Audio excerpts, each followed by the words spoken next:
The clock ticked over, 3:33 a.m. A single notification buzzed on every phone in town. No sender ID, no number, just 5 chilling words. Don't look outside. For most people, it was a glitch, a prank, a weird marketing gimmick they'd forget by sunrise. But for Jace, it was the beginning of the end. He was 19, wrapped up in his duvet, scrolling through an endless stream of dance challenges and life hacks. The message popped up. He scoffed. Another bot, he mumbled, swiping it away without a second thought. But then another came, and another, and another. His screen became a waterfall of the same 5 words, a digital cascade of dread. Don't look outside. Don't look outside. Don't look outside. The notifications flooded his phone until the screen flickered and froze on the last message. At the same moment, the lamp on his nightstand sputtered.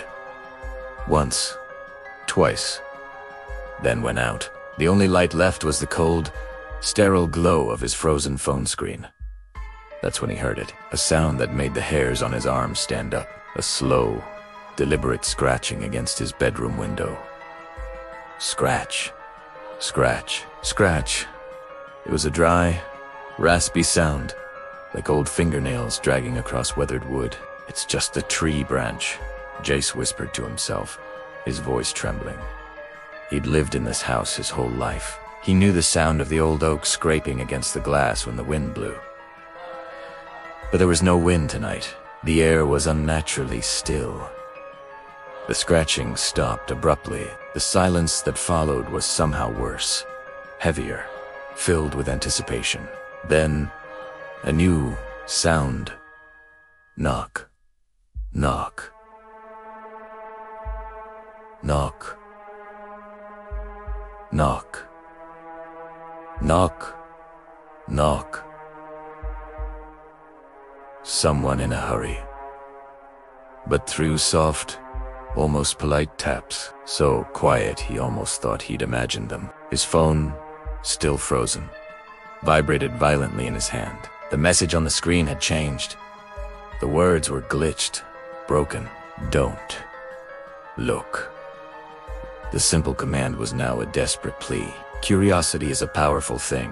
It can be a driver for discovery, but sometimes it's a trap. Jace couldn't help it. His heart hammered against his ribs like a trapped bird, but his feet were already moving. He peeled himself from the safety of his bed, his bare feet cold on the hardwood floor. He tiptoed toward the window, telling himself he'd just take a quick peek. Just enough to prove it was nothing. The closer he got, the more the silence seemed to press in on him. The world outside his room had gone completely quiet. No distant cars, no chirping crickets, nothing. He reached for the edge of the curtain, his fingers shaking. Citatebde, warning on his phone screaming in his mind. But the need to know, to see what was out there, was overwhelming. He took a deep breath and pulled the curtain aside, and saw nothing. Absolutely nothing. The window was pitch black, not the normal darkness of a moonless night, but an oppressive, solid blackness, as if someone had painted the glass from the outside with tar. It was unnatural. He leaned closer, his rational mind scrambling for an explanation. Maybe a power outage had knocked out all the streetlights. But even then there should be stars. A faint glow from the town over the hill. There was only the void. He leaned in so close, his nose almost touched the cold glass. His warm breath fogged a small circle on the pane, and in that circle, a shape began to resolve, a faint outline. It wasn't his reflection. Reflections move when you do. This was perfectly still. It was a face, but something was horribly, fundamentally wrong with it. The eyes were just dark, empty sockets, and the smile, it stretched from one side of the face to the other. A grotesque, impossibly wide grin, filled with teeth that were too long, too sharp. It wasn't smiling with joy. It was the smile of a predator that knows it as you cornered. Jace's blood ran cold. He tried to scream, but the sound caught in his throat. He stumbled backward, tripping over his own feet and landing hard on the floor. At that exact moment, his phone, which he'd dropped, flashed to life on the carpet. A new message burned on the screen. IT? Can hear you. As he read the words, the face on the window moved. It didn't blink. It didn't flinch.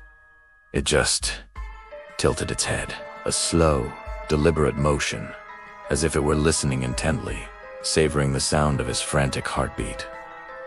It knew he was afraid. The last working bulb in his room flickered violently one last time and then died, plunging the room into absolute darkness. Panic set in. Pure, animal terror. Jace scrambled on the floor, his hands patting blindly for his phone. His fingers brushed against the cool metal case, and he fumbled to turn on the flashlight. A bright, narrow beam cut through the darkness. He instinctively pointed it at the window, expecting to see that horrifying face still pressed against the glass. The window was empty. The blackness was gone. He could see the old oak tree outside, its branches swaying gently. For a split second, a wave of relief washed over him. It was a dream, a hallucination. He was safe. But why was the window slightly ajar? He never left his window open. He slowly panned the flashlight beam across his room. His desk, his bookshelf, his closet door.